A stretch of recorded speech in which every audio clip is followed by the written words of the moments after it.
Halo para pemirsa Suyanto.id, mudah-mudahan Anda semua selalu sehat walafiat. Masih ketemu lagi dengan channel pendidikan Anda, Suyanto.id. Ini sebuah channel yang sengaja dibangun untuk berbagi pengetahuan dan belajar sepanjang hayat. Yuk kita rame-rame para kepala sekolah untuk membuat konten di suyanto.id supaya kita bisa memberi konten alternatif dari konten-konten yang porno dan tidak mendidik yang itu merupakan predator pendidikan kita. Dengan cara beramai-ramai bikin konten, insya Allah banyak para guru, para murid bisa memanfaatkan, dan itu jauh lebih mendidik daripada konten-konten yang sudah ada dan itu jelas-jelas kurang mendidik. Nah, kali ini kita berada di episode 5 bersama Ibu Titi Sudarti MPD. Beliau adalah Kepala Sekolah SMP Negeri 1 Magetan. Kabupaten Magetan adalah di Jawa Timur. Dan kita sapa dulu, namun sebelum saya menyapa, saya berpesan jangan lupa Anda semua melakukan subscribe berlangganan gratis terhadap channel ini supaya Anda selalu mendapatkan video-video terbaru dari suyanto.id. Assalamualaikum warahmatullahi wabarakatuh, Bu Titi. Waalaikumsalam warahmatullahi wabarakatuh, Bro. Musim penghujan, jadi Ya udah. Ini bawaannya ingin makan terus ya kalau hujan. betul. Program dietnya agak terganggu. Ya lupakan sebentar. Ya, ini kan Januari dan sehari-hari ya betul. Nah, bawaannya ingin makan melulu, betul. ya betul. Nah, Bu Titi, kita sudah sampai pada skenario bagaimana menanamkan nilai-nilai Pancasila dengan melalui ekstrakurikuler.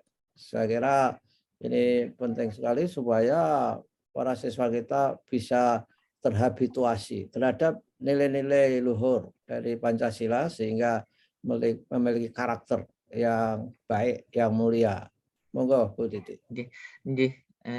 Terima kasih. Assalamualaikum warahmatullahi wabarakatuh. Salam untuk semua penggemar suyanto.id. Saya sepakat dan sangat setuju kepada beliau bahwa konten beliau ini menjadi salah satu konten mulia untuk mengeliminasi hoax-hoax yang berisi konten yang kurang mendidik, bahkan cenderung untuk kadang membunuh karakter anak-anak kita, sehingga saya sangat bersyukur ada konten ini. Jadi di minggu lalu kita membahas internalisasi nilai Pancasila untuk pengembangan karakter peserta didik melalui PSM atau peran serta masyarakat. Sekarang kita akan bergerak bagaimana jika internalisasi itu melalui ekstrakurikuler. Di masing-masing sekolah kita punya ekstrakurikuler yang sangat bervariasi tergantung dari kebutuhan sekolah masing-masing. Juga Center of Excellence ekstrakurikuler biasanya di masing-masing sekolah juga akan berbeda. Nah, untuk internalisasi nilai akhlak mulia, kemudian mandiri, gotong royong, kreatif, kemudian kritis, dan berkenegaraan global, itu salah satunya kalau di SMP Negeri 1 melalui ekskul olahraga. Nah, di musim pandemi ini olahraga yang berkerumun kegiatan yang berkerumun dan kurang mengindahkan distancing-nya itu sementara kan belum diperbolehkan, Prof. Ya. Di SMP 1 seperti misalnya pramuka. Pramuka itu biasanya kita modelnya masih blended antara daring dan luring dengan terbatas misalnya. Kemudian kalau olahraga itu yang bisa dilaksanakan basket, Bro. Karena basket, volley itu kan 12 Ya. anak, sehingga di Oh, lapangan itu bisa dilakukan protokol kesehatan ketat. Nah, di situ penerapan atau pengimplementasian nilai atau karakter nilai-nilai Pancasila itu, misalnya pasti semua kegiatan akan diawali pasti berdoa dulu. iya, iya, iya. Ya, kemudian kalau selesai diakhiri dengan berdoa juga. Kemudian di dalam kegiatan voli itu kan melatih juga karakter bagaimana bekerja sama, bagaimana bergotong royong. Ya. Karena kan ketika main itu kan tidak bisa main sendiri karena harus berdua belas gitu. Juga bagaimana seorang wasit itu harus bersikap adil gitu. Juga bagaimana misalnya melanggar garis harus kena semprit itu semua harus taat, atau tidak boleh kalau misalnya main itu tadi volley, kalau misalnya sepak bola kan tidak boleh apa itu, kalau maju dulu itu namanya apa istilahnya di Offside. sepak bola, offside itu kan Offside. juga di situ melatih kejujuran gitu, sehingga misalnya ada aturan yang tidak boleh kakinya sampai, kalau volley sampai masuk di apa di areanya lawan, di daerahnya lawan itu kan, misalnya secara tidak sengaja kemudian kakinya masuk, kan harus jujur gitu, meskipun misalnya wasit itu tidak tahu atau pemain tidak tahu, tapi anak-anak dilatih supaya jujur seperti itu. Dan itu semua aturan-aturan itu kan dalam kerangka untuk membangun karakter. Misalnya karakter Betul. disiplin, Iya. karakter Ya, toleransi, empati, ya, kemudian ya, kesatria misalnya saja, dan betul. mengakui kebaikan, keunggulan lawan. Itu Betul. sebetulnya aturan-aturan itu dibiarkan begitu saja atau suatu ketika anak-anak itu di briefing. Oh, ini loh maksudnya. Mengapa kita kalau voli ada wasit? Nah, mengapa kalau kaki nginjak garis ketika sedang Ya. serve misalkan disemprit, dan ketika disemprit kalian harus taat, itu Ya. kadang-kadang didiskusikan enggak, atau dari turun temurun ya sudahlah aturannya voli seperti itu, basket seperti itu. Gimana Bu Titi? Itu yang peraturan-aturan itu biasanya kan konsep atau materinya itu kan disampaikan ketika di kelas, Bro. Kan ada pelajaran PJOK yang teori, Bro, disampaikan, kemudian ketika di lapangan dipraktekanlah itu gitu. Nah, juga saya selalu sebagai kepala sekolah menekankan ketika anak-anak itu akan bertanding apapun, jadi kan ada ekstra tari, ada olahraga, ada pramuka yang menjadi ekstra wajib itu, biasanya saya tekankan kalau anak-anak akan tidak hanya berlatih tapi kalau bertanding, pasti saya kumpulkan, saya beri motivasi, saya ingatkan bahwa mulai di SMP 26, mulai saya jadi guru di SMP 6, bahwa Mom, Bunda itu tidak ingin kalian menang gitu. Ini kalian jangan semata-mata bertanding, tapi bersanding, Nak. Bunda kepingin kamu melakukan yang terbaik. Menang itu bonusnya karena kamu melakukan yang terbaik. Ya. Ketika kamu di lapangan terjadi hal yang menurut kamu tidak adil, diam saja. Saya tidak ingin kamu melakukan protes, melakukan demo.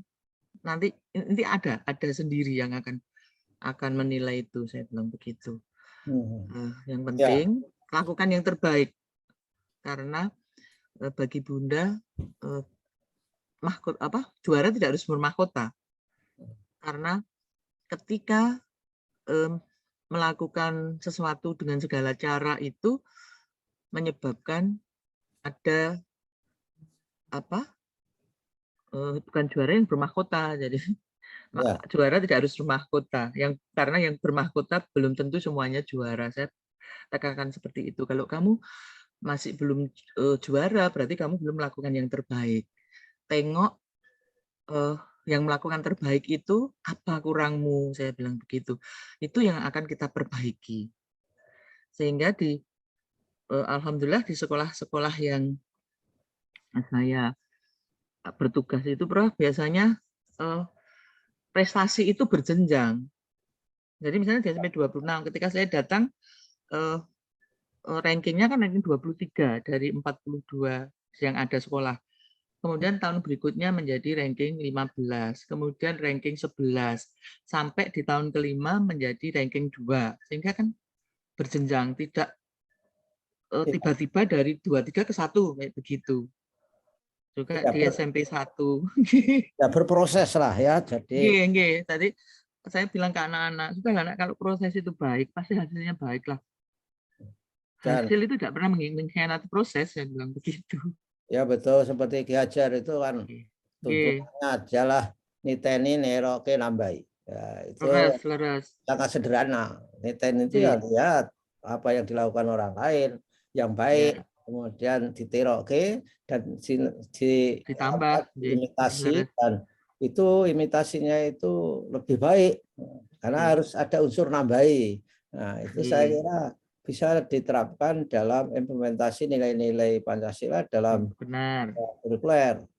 Karena teorinya karakter itu kan harus ada moral knowing, moral feeling, dan moral action. Itu tidak boleh tidak, harus punya pengetahuan, punya penghayatan, dan bisa dilakukan. Apa masalahnya ketika di lapangan? Ada nggak masalah, Bu, untuk misalkan saja menerapkan karakter saling menolong, atau misalkan saja implementasi dari orang bertakwa, itu kan bisa suka kalau orang lain suka, begitu. Apa yang terjadi? Biasanya meskipun di lapangan kalau mau bertanding kan biasanya kita melakukan tos untuk doa bersama dulu untuk menenangkan. Ya. Kalau dulu malah ekstrim, Bro. Dari satu botol atau tempat minum itu kan diminum barengan satu tim gitu. Nah, itu kan yang itu biasanya kalau misalnya terpaksa berarti harus kita kontrol, ininya tidak boleh nempel di bibirnya gitu. Ya. Untuk apa ini menimbulkan kebersamaan dan semangat kebersamaan itu. Jadi dulu kan mesti apa istilahnya langsung bergiliran gitu kan, Bro. Kalau ya tidak higienis itu ya, bisa ketularan penyakit. Dari segi kesehatan sangat tidak dianjurkan, apalagi sekarang lagi pandemi seperti ini, sehingga kita alihkan ke masing-masing bawa tumbler begitu. Oh ya, ditos saja. Yang jadi masalah itu ketika para orang tua atau para pendamping itu belum bisa mengalahkan diri sendiri itu loh, Bro. Kalau misalnya anaknya kalah, nggak terima itu loh. Karena kadang kan merasa beliau kan mencermati ya dari detik ke detik gitu ketika pertandingan, ketika merasa anaknya dicurangi gitu dalam tanda kutip, kan nggak terima, Bro. Kalau orang tua yang sudah educated person, yang sudah ini biasanya kan dicatat poin per poin itu. Nah, itu jadi ini sehingga mendorong beliau kan protes ya. Biasanya malah anak-anak itu tenang-tenang saja. Malah pendampingnya ini yang langsung protes lah. Itu saya yang paling tidak menganjurkan, malah melarang saya, tidak boleh. Itu kan sama saja ini tadi meruntuhkan karakternya anak-anak kan, sama saja langsung knowing tadi wis proteso demo kan gitu. Ya. Itu saya biasanya kalau mendengarkan orang tua yang terdidik itu kan tidak lebih mudah, Pak, Bro, karena beliau mesti by data di lapangan gitu. Kadang malah dengan video atau dengan foto, sehingga saya sudahlah, Bu, Pak, kita kan sudah di awal janji mendidik anak begini. Nanti begini sajalah, kalau memang wasit itu curang, memihak yang bukan anak kita, penjenengan nanti kan akan kena sanksi sosial, saya bilang gitu. Karena ya yang melihat kalau itu curang kan seluruh lapangan itu Kan tahu semua. Iya. Kayak begitu. Oh gitu ya, Mem. Iya, sudah biar saja.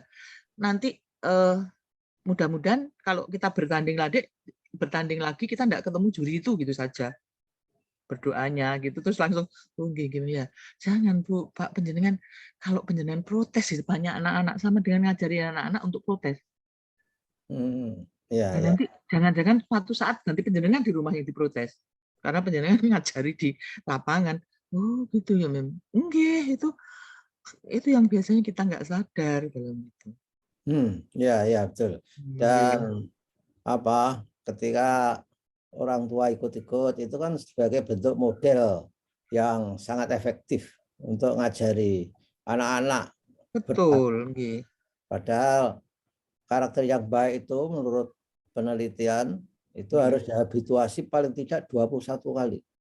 Jadi tidak bisa ya tadi dikatakan Bu Titik mengenai tidak bisa ujuk-ujuk lah. Proses itu memang bagian dari pembelajaran kita.